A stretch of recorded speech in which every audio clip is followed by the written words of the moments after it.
Aujourd'hui, nous avons une induction. Et une induction pour un pré-reg aujourd'hui. Et le matin, nous écoutons Dr. Snooko Zaonou. Il explique nous comment nous internat pour dérouler tout ça. Et il explique nous comment pour causer avec les patients, comment pour dire avec les patients, les problèmes tous les jours qui nous ont gagné dans l'hôpital. Et que moi espérer nous internat passe bien. Nous pouvons attendre depuis l'année dernière, c'est-à-dire en août nous sommes retournés. Depuis août nous pouvons attendre et une chance pour nous assez bonne. Nous pouvons besoin attendre autant comme auparavant, ils attendent qu'ils attendent plus que un an. Ou basiquement de expliquer nous qui nous a fait comment nous a fait nos pratiques en médecine et dans les hôpitaux. Pour moi, pour penser l'internat c'est une étape cruciale de parcours d'un médecin. Quand nous voit qu'il y a beaucoup de la connaissance pratique surtout, afin de devenir des médecins mieux aguerris pour pouvoir mieux servir le pays. Alors moi, je fais l'étude de MBBS au Assessor Medical College qui se trouve ici à Maurice, à Belle-Rive. Ensuite, nous faisons nos pre-reg entry exam qui s'est déroulé vers novembre. Et quand nous avons réussi l'examen, là, nous avons une liste d'attente et finalement maintenant nous être recrutés pour faire nos pre-reg.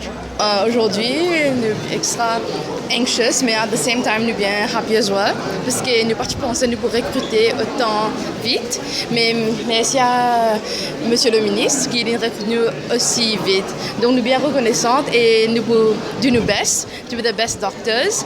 Aujourd'hui, c'est juste le début de nos carrières, en fait, l'étude, oui, mais maintenant, il y a un grand travail pour faire, espérer qu'il nous a le guide, bien sûr, et que nous guide nos bonnes patients, et qu'en même temps, si nous avons la chance pour faire d'autres études, nous pouvons faire.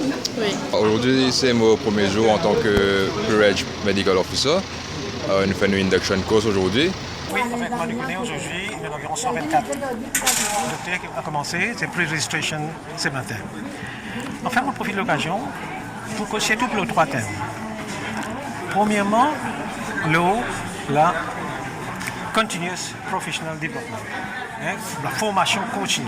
Parce que dans la médecine, nous ne sommes pas capables, quand nous quittons l'université, nous arrêtons d'apprendre. Parce qu'il y a un nouveau développement qui arrive tous les jours dans la médecine. Nous, les docteurs, sommes capables de keep up to date. Et nowadays, avec Internet, c'est bien facile pour keep up to date. Et ça fait nous un bon médecin et de nous donner une better care pour nos patients, un plus meilleur soin pour nos patients. Donc, l'emphase, professional development, ça c'est très important.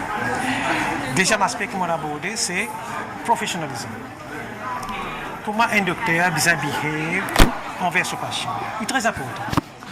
Nous sommes capables de respecter nos patients. Nous ne pouvons pas trouver que le patient va venir, nous faire vite, nous aller, just to get to the patient. Non. Nous devons écouter le patient, donner sur le temps pour expliquer. Et nous ici, quand nous finissons d'examiner, etc., nous causons, nous expliquons sur un problème bien. Comme ça, le patient connaît sur un problème.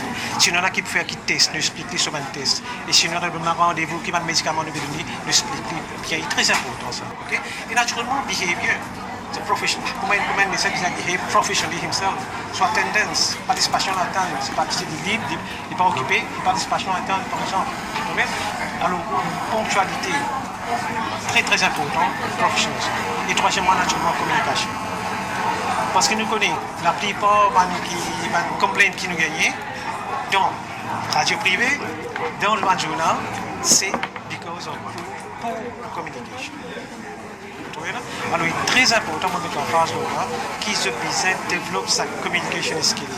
C'est bon pour les patients, parce que quand on explique à un patient bien, on est capable de dire 50% de patient pour finir bien, si on bien expliquer ses conditions, on bien prendre compte avec lui, expliquer, psychologiquement, on se sentir beaucoup mieux dans ce rapport. Alors, ça, cette communication-là, pour moi, est très très important parce qu'il pense par médecin.